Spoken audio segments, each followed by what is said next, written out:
What's up, Undertoads? And Kirby. This is Derek from Classic Game Room, and welcome back to our countdown of the top 10 Kirby games of all time.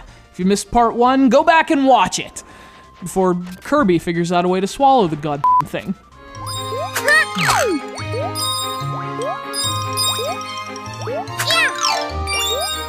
Hey, if you vanished for 10 years, you'd probably look a bit different too. Might not be see-through, but nonetheless, when Kirby finally ended his decade-long absence from home consoles, he did so with style. And, with one of the best-looking and most clever games he's ever been in.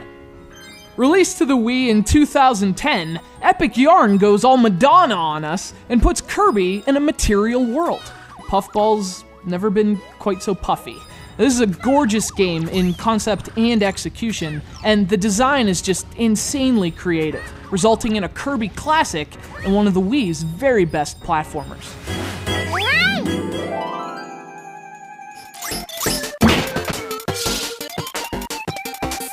It's easy to forget, given how it eventually took over the world, but when the DS was released in 2004, a lot of people didn't get it. And they had questions about what a touchscreen could do for gaming, and Kirby was one of the first to answer.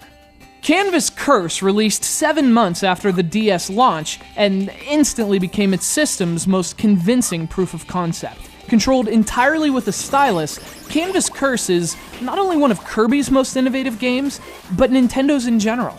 Funny how the DS got its legs from a character without any.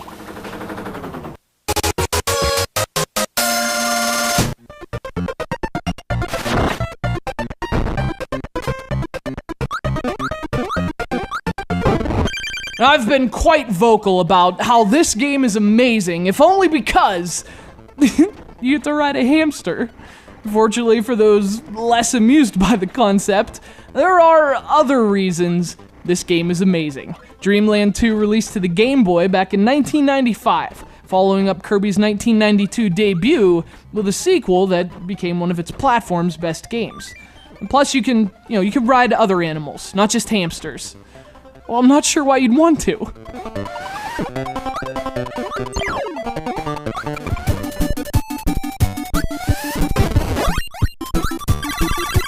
Well, here it is. Soak in its glory. For a lot of people, this is the Kirby game. It's pretty tough to disagree. Only his second game and his console debut, Kirby's Adventure, was a leviathan of an 8-bit game. In fact, it was the largest NES game ever licensed. 6 freaking megabits of stunning graphics and vintage platforming. And on this legendary console, Kirby's Adventure was a classic among classics.